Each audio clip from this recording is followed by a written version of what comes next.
चाहूंगी शांत प्रकाश जाटव जी, जिस तरह से मतदान प्रतिशत के जो आंकड़े निकल कर आ रहे हैं, पश्चिम बंगाल सबसे आगे दिख रहा है और उत्तर प्रदेश और बिहार की बात करें, हमने पहले, दूसरे और तीसरे चरण में भी देखा था कि उत्तर प्रदेश और बिहार सबसे पिछड़े हुए रहे। सबसे कम मतदान प्रतिशत जिन राज्यों में रहा उनमें उत्तर प्रदेश और बिहार जो है सबसे आगे रहे। क्या कहना चाहेंगे? देखिए, जहां पर विपक्ष दमखम के साथ में चुनाव लड़ रहा है, वहां पर मतदान केंद्र पर भीड़ भी अच्छी है। जिस तरीके से आप पश्चिम बंगाल में देखें, वहां पर भाजपा की सीधी सीधी टक्कर जो है वो टीएमसी के साथ है जी। टीएमसी के कार्यकर्ता जो है वो पुरजोर कोशिश कर रहे हैं भारतीय जनता पार्टी से टक्कर लेने की। उत्तर प्रदेश में, बिहार में अपोजिशन पूरी तरीके से सरेंडर कर चुका है। पूरी तरीके से उनके कार्यकर्ताओं को ये मालूम है कि यहाँ से किसी भी सूरत में विपक्ष की एक सीट नहीं निकलने वाली, और जो भी सीट जो निकलेंगी वो सब कांग्रेस भाजपा के पास में ही जाने वाली है। तो स्वाभाविक बात है, लोगों के मन में जो है किसी प्रकार का कुतूहल नहीं है। लेकिन शांत प्रकाश जी, जिस तरह से 2014 और 19 में जो मोदी लहर देखने को मिली, मतदाता घरों से बाहर निकले, कमल के निशान पर वोट दिया, पीएम मोदी को प्रधानमंत्री बनाया, एक बार फिर से बीजेपी की सरकार आई, वो लहर अब की बार गायब कहाँ है? मैं बताऊं आपको, भारतीय जनता पार्टी की जिस वक्त में 2014 में हम चुनाव लड़ रहे थे और 2019 में जब चुनाव लड़ रहे थे, तो विपक्ष जो है वो किसी सूरत में भी भारतीय जनता पार्टी के रास्तों को रोकना चाहता था, अपने आप को उपस्थित बनाए रखना चाहता था। आज स्थिति यह है कि विपक्ष जो है पूरी तरीके से इस चीज को मान चुका है कि हम हार चुके हैं, भारतीय जनता पार्टी के सामने हम खड़े नहीं हो सकते। वो उसके कार्यकर्ता और उसका वोटर इस भाव के साथ में इस वक्त में चुनाव ये चौथा चरण का चुनाव देख रहा है, 2024 का चुनाव देख रहा है। उसको मालूम है कि जो है ना, विपक्ष की कहीं कोई अहमियत नहीं है, हर सूरत में हारना तो काहे की रे धूप में जाकर के मेहनत करना। ठीक है, मैं आऊंगी आपके पास एक बार हरदोई। शांत प्रकाश जी का कहना था कि जो वोटर्स बाहर निकल रहे हैं वो भारतीय जनता पार्टी के वोटर्स हैं, कांग्रेस कहीं से कहीं तक कंपटीशन में ही नहीं है। सबसे पहले सभी को प्रणाम सलाम। और ये भारतीय जनता पार्टी के लोग जो है सिर्फ झूठ बोलना जानते हैं, और मोदी जी इनका जो भाषण देना भूल गए, खाली मुसलमान। आज मैं कहना चाहता हूँ, जो 3 राउंड का जो मतदान हो चुका है, उस 3 राउंड में कहीं हम लोग इंडिया में आगे हैं, इसलिए मोदी जी परेशान है, भारतीय जनता पार्टी के लोग परेशान है। क्या होगा नहीं होगा देखेंगे, बताएंगे। पहले राउंड में तो मोदी जी ने कभी नहीं कहा मुसलमानों के बारे में, मुसलमान का तारीफ कर रहे थे कि हम लोग अंसारी है, तो पास बनती है, तो ये बनती है, वो बनती है, बहुत गरीब मुसलमानों की जरूरत है। लेकिन अगर और सब पार्टी लोग चाहती है कि एसटी ओबीसी होगी, ये मिलाकर 85% लोग पूरे भारत में सबको आरक्षण मिलना चाहिए। जो गरीबी रेखा से नीचे है उसको मदद मिलना चाहिए, चाहे कोई भी हो, चाहे हिंदू हो, मुसलमान हो, सिख हो, ईसाई हो, जैनी हो, बौद्धिस्ट हो, अगड़ा हो, पिछड़ा हो, चाहे कोई भी हो, जो गरीबी रेखा से नीचे है उसको लाभ सरकार का मिलना चाहिए। लेकिन फिरोज जी, जो मुद्दे कांग्रेस उठा रही है, चाहे महंगाई का, चाहे बेरोजगारी का, चाहे भ्रष्टाचार का, अगर इन मुद्दों में इतना दम है तो मतदान प्रतिशत में जो वोटिंग का जो आंकड़ा है वो क्यों नहीं रिफ्लेक्ट हो रहा? जो परिवर्तन की बात कांग्रेस कर रही है कि अब की बार मोदी को हटाएंगे, बीजेपी को हटाएंगे, इंडिया गठबंधन की सरकार आएगी, तो वो परिवर्तन की जो लहर है उसके साथ मतदाता क्यों नहीं दिख रहे हैं? क्योंकि अगर हम बात करें पहले, दूसरे और तीसरे चरण के, इस जो 2024 के जो आंकड़े 66% से ज्यादा वोटिंग परसेंटेज नहीं रहा है। नहीं, आज मोदी जी के चलते 10 साल जो मोदी जी ने हुकूमत किया है, उसके वोटर उदासीन हो गया है। वोटरों का काम नहीं है, जिसने मोदी को वोट किया था, बीजेपी को वोट किया था, वोटर आज वोटर हराने परेशान है। नौजवानों ने वोट दिया था, तो नौजवानों को मोदी जी ने क्या दिया? अग्निवीर का नौकरी दे दिया। जो नौकरी को 20 साल किया करते, 15 साल तो हमारे नौजवान किया करते फौज में, वो 4 साल करो, उसका घर में जाकर बैठ जाओ। उसी तरीके से 15-15 लाख रुपया प्रलोभन दिया गया था हर व्यक्ति को। 15 लाख रुपये मोदी सरकार देगी, अडानी कंपनी से घुस करके जो विदेशी पैसा लिख के बाद में उनको। ठीक है फिरोज जी, उसको बांटेंगे। ठीक है, तो कुछ नहीं हुआ। आज जितने लोग भाग कर, आज हजारों हजार करोड़ लेकर भाग में, लाखों करोड़ लेकर अडानी और जो अंबानी है, ललित मोदी है, ठीक है, मैं जवाब ले लेती हूँ जाटव जी से। जाटव जी सीधे तौर पर कह रहे हैं फिरोज जी कि मतदाता जो है भारतीय जनता पार्टी के साथ नहीं है, दिखाई नहीं दे रहे हैं। मतदाता जो है उनके जो मुद्दे हैं कांग्रेस के, चाहे वो महंगाई का हो, बेरोजगारी का हो या भ्रष्टाचार का हो, कांग्रेस के साथ है। उत्तर प्रदेश में कांग्रेस को पिछले चुनाव में कुल वोट मिला कितना प्रतिशत था? महज 6%। और मैं ये मानता हूँ कि समाजवादी पार्टी के साथ में जब इनका गठबंधन था तो समाजवादी पार्टी को 17% वोट मिला था। अभी ये दोनों मिलकर के चुनाव लड़ रहे हैं तो 17 और 6 23%, चलिए 25% मिल जाएगा वोट। मगर जीतने के लिए तो आपको 45% वोट चाहिए। आप पिछला चुनाव समाजवादी पार्टी और बहुजन समाज पार्टी ने दोनों ने मिलकर के चुनाव लड़ा। इन दोनों का लगभग 20% वोट मिलकर के जीत की स्थिति में आया और लगभग 15 सीटें इन्होंने अपनी अच्छा, जाटव जी एक बात बताइए, अब की बार कन्नौज से अखिलेश यादव चुनावी मैदान में है, दूसरी तरफ रायबरेली से राहुल गांधी। कुछ कंपटीशन तो भारतीय जनता पार्टी को फील होता होगा ना? नहीं है, कहीं भी नहीं है, दूर दूर तक दोनों हार रहे हैं। देखिए, अच्छा, दोनों हार रहे हैं। मेरी बात को समझे, ये तो सीधा सीधा ये देखे ना, बहुजन समाज पार्टी अपना अलग चुनाव लड़ रही है, उसका एक वोट बैंक है। समाजवादी पार्टी और क्या नाम है ये कांग्रेस, ये दोनों इकट्ठा चुनाव लड़ रहे हैं। इनके दोनों के कुल मिलाकर के 25% वोट हो नहीं रहे, तो कहाँ से चुनाव जीत लेंगे? अगर इनके साथ में एक घटक और होता तो माना जा सकता था कि कंपटीशन उत्तर प्रदेश में बन रहा है, मगर उत्तर प्रदेश में दूर दूर तक कहीं कोई कंपटीशन नहीं है। जाटव जी कह रहे हैं कंपटीशन ही नहीं है कहीं पर। राहुल गांधी भी हार रहे हैं, अखिलेश यादव भी हार रहे हैं। होमवर्क करके नहीं आए इनको, देश का माहौल क्या है, बीजेपी का खा रहे हैं ना, इसलिए बीजेपी का भुगतान करेंगे।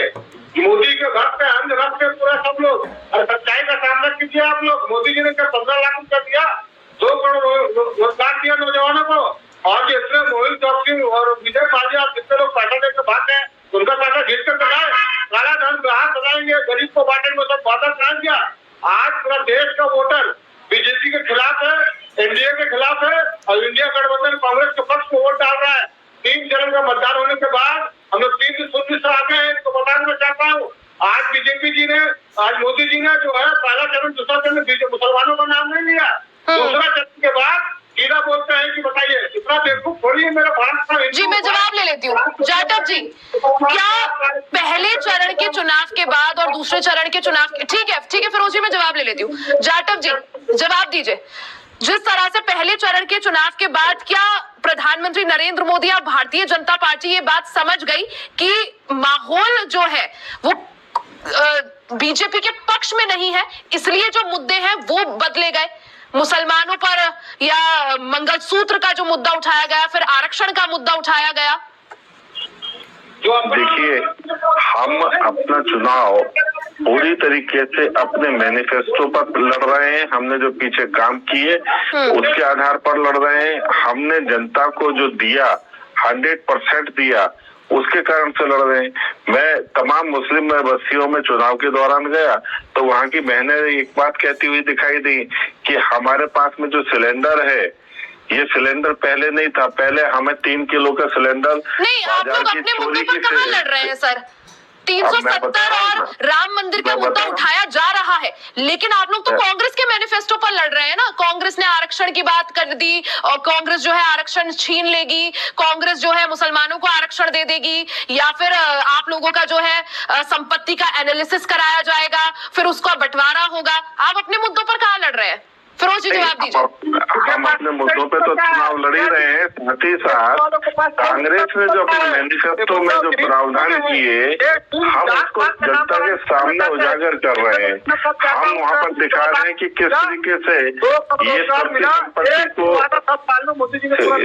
एक्सरे करने के बाद में एक विरासत टैक्स लाने वाले हैं, जिसको हाँ, तो यही तो हम भी कह रहे हैं ना, आप अपने मुद्दों पर नहीं लड़ रहे हैं, आप कांग्रेस के मैनिफेस्टो पर लड़ रहे हैं। उनके मुद्दों को भी तो उजागर करने की आवश्यकता है। उसको कौन उजागर करेगा? वो भी तो हमारी जिम्मेवारी है। नहीं, वो आपकी जिम्मेदारी है, लेकिन जब काम इतना बढ़िया है, जब दावे करती है भारतीय जनता पार्टी कि हमने काम किया है, तो फिर अपने काम पर चुनाव चुनाव क्यों नहीं? अपने दम पर चुनाव हमारा लड़े। बढ़िया है, इस आधार पर हम जीत रहे हैं और मंशा उनकी खराब है। इस चीज को बताने की जिम्मेवारी भी हमारी है। हम विपक्ष के भी तो विपक्ष हैं। वो गलत तरीके से जनता के बीच में जो अपने मैनिफेस्टो में जो बिंदु लेकर के आए हैं, अरे आप अल्पसंख्यक की तो बात करते हैं कि अल्पसंख्यक के लिए बात करेंगे, मगर आप सीए को खत्म करने की बात करते हैं। सीए के जितने लोग बेनिफिशियर हैं जो दूसरे मुल्कों से भारत में आए हैं वो भी तो अल्पसंख्यक हैं। उसमें क्या ईसाई नहीं है? क्या उसमें जो है ना सिख नहीं है? क्या उसमें बुद्धिस्ट नहीं है? क्या बाहर से आए हुए हिंदू नहीं है? क्या उसमें पारसी नहीं है? वो सब अल्पसंख्यक है। मगर आपने साफ कह दिया कि हम जैसे ही आएंगे उस सीए को खत्म कर देंगे। राहुल गांधी जी कह रहे हैं कि हम जैसे ही सरकार में आएंगे एक हम सुपर कमीशन बनाएंगे और सुपर कमीशन बनाने के बाद में जो सुप्रीम कोर्ट ने मंदिर बनाने के लिए जो न्याय किया था वो अवार्ड जो है उसको खत्म करके और वो मंदिर का जो मसला है वो उसको दोबारा उसी स्थिति में पहुंचा देंगे। ये विचार है क्या? इस तरीके से काम चलेगा क्या? आपने क्या नाम है सैम पित्रोदा ने साफ बता दिया कि देश की संपत्ति को बांट देना है, किल में मार देना है, 55% संपत्ति देकर के बांटना, किसमें बांट देना है जिनके पास संपत्ति नहीं है। ये ऐसे चलेगा क्या? आप क्या मतलब क्या कहना चाहते हैं? लोगों को क्या देना चाहते हैं? आपको इस चीज की तो चिंता करनी पड़ेगी। हमारा काम है अपनी जनता को इस चीज के बारे में इस चीज का एहसास दिलाना कि कहीं गलती से ऐसे लोगों को मत चुन लेना जो आपके उस पैसा जो इकट्ठा किया हुआ है, जो मंगलसूत्र आपने इकट्ठा किया है, आपका जो मंगलसूत्र है जो आपकी जो है ना एक धरोहर है उसको भी जो है ना छीनने के लिए कांग्रेस ने एक बढ़िया तरीके से जो है एक मूवमेंट तैयार कर ली है। और अगर वो चुनाव जीत गए तो उस चीज पर भी डकैती पड़ेगी, जमीनों पर डकैती पड़ेगी। जमीन जो है जो एसेट्स है जो जैसे तैसे तो इंसान खरीदता है उसको भी बांट देना, ये कौन सी सोच है? वो डेवलपमेंट है क्या? क्या ये इंडिया अलायंस की इसको डेवलपमेंट कहेगी या इंडिया अलायंस को जो वोट करने वाले लोग हैं वो इसके आधार पर ये लोग हमारे बीच में बंटाधार कर देंगे, फिरोज जी, लखीमपुर खीरी में भी आज चुनाव हो रहा है, वोटिंग लगातार जारी है। लखीमपुर खीरी जो सीट है काफी विवादों में रही है क्योंकि अजय मिश्र टेनी जो केंद्रीय राज्य मंत्री भी है वो जो है काफी ज्यादा विवादों में रहे थे अपने बेटे के चलते कि किसानों को जो है थार से कुचला गया। क्या कहिएगा इस पर? नहीं आज बताइए ना, लखीमपुर खीरी में टेनी जी चुनाव लड़ रहे हैं, मंत्री रहे, उनको मंत्री पद से क्यों नहीं हटा है भारतीय जनता पार्टी के लोगों ने? उतना पूरा उसका बेटा थार गाड़ी से पूरा किसानों को कुचल दिया। और ये टेनी बोलते थे कि मेरा बेटा को साबित हो जाएगा, मेरा बेटा ने थार चलाया है तो मैं इस्तीफा दे दूंगा। ना तो उन्होंने इस्तीफा दिया ना उनको हटाया गया। भारतीय जनता पार्टी का कथनी और करने में बहुत अंतर है। और ब्रिज रोशन तक बेटा को टिकट दे दिया गया, बताइए। और साथ ही फिरोज सिंह, लखीमपुर खीरी से कई सारे ऐसी घटनाएं भी सामने आई हैं जहां ग्रामीणों ने वोट का जो है विरोध किया है, बहिष्कार किया है, साफ तौर पर कहा है रोड नहीं तो वोट नहीं, विकास नहीं तो वोट नहीं, किसान सम्मान निधि के पैसे नहीं मिले इसलिए कई सारे किसानों ने और ग्रामीणों ने वोट नहीं दिया है आज। लखीमपुर खीरी सही बात है, वहाँ लखीमपुर मैं भी गया हूँ। अरे हम लोग लखीमपुर जाने में 5 घंटा लगातार रिया जी, जब किसानों का जब वहाँ पर हम लोग गए थे लखीमपुर खीरी प्रियंका गांधी जी के साथ। ना तो कोई विकास है ना कोई वहाँ पर कोई काम है, कुछ भी नहीं है वहाँ पर। सिर्फ खाना पूर्ति करने का काम भारतीय जनता पार्टी के लोग करते हैं और कुछ नहीं किया रिया जी वहाँ पर, कोई विकास। जवाब ले लेते हैं जाटव जी। कैसरगंज से ब्रिजभूषण शरण सिंह विवादों में रहे तो उनकी जगह बेटे को टिकट दे दिया गया। यहाँ पर भी वही पिक्चर रिपीट, अजय मिश्र टेनी विवादों में रहे लेकिन उनको टिकट दिया गया। देखिए, जिनको टिकट दिया गया है वो स्वयं विवाद में नहीं है और जिनको जो विवाद में है तो विवाद में है ना। तो बेटे की वजह से क्या पूरा परिवार धोखा मार दिया जाएगा? अरे बेटे को सजा मिलेगी अगर बेटे ने गलत किया है। कई सारी ऐसी खबरें आ रही है जहां ग्रामीणों ने वोट नहीं दिया है, बहिष्कार किया है मतदान का। वो ठीक है, वो जनता का अपना मत है, और वहाँ पर अगर कहीं जनता को लेकिन अजय मिश्र टेनी वहाँ से सांसद है ना पिछले 10 सालों से, ऐसी स्थिति आखिर क्यों कि जनता जो है या ग्रामीण जो है वो विकास ना होने पर जो है बहिष्कार कर रहे हैं कि विकास नहीं हुआ तो बहिष्कार कर दिया? देखिए विकास नहीं हुआ है, बहिष्कार कर दिया, ये कौन है? वो जनता है या कांग्रेस के कार्यकर्ता है? ये भी तो देखने की आवश्यकता है। ये समाजवादी पार्टी के कार्यकर्ता है। ऐसे नहीं है कि किसी ने विरोध कर दिया वहां पर। तो कई बार ऐसा होता है कि विपक्ष के जो समाजवादी पार्टी के या कांग्रेस के जो लोग हैं उन्होंने इसको विरोध कर दिया वहां पर और इस प्रकार की घटना को अंजाम दे दिया। तो इस कारण से पूरी की पूरी कंस्टिट्यूएंसी जो है उसको लाभ नहीं मिला, ऐसा नहीं है। लाभ जो है हर उस व्यक्ति को मिला है जो उसके लिए जरूरतमंद है। यहाँ पर जो वो लोग विवाद कर रहे हैं वो मैं जहाँ तक मानता हूँ वो कांग्रेस और समाजवादी पार्टी के कार्यकर्ता हैं जो किसी भी तरीके से एक मीडिया में छाने के लिए या उस क्षेत्र को विरोध और विवादित बनाने के लिए इस प्रकार की घटनाओं को अंजाम दे रहे हैं। ठीक है जाटव जी, आपका भी बहुत बहुत शुक्रिया और फिरोज जी आपका भी बहुत बहुत शुक्रिया कार्यक्रम का हिस्सा बनने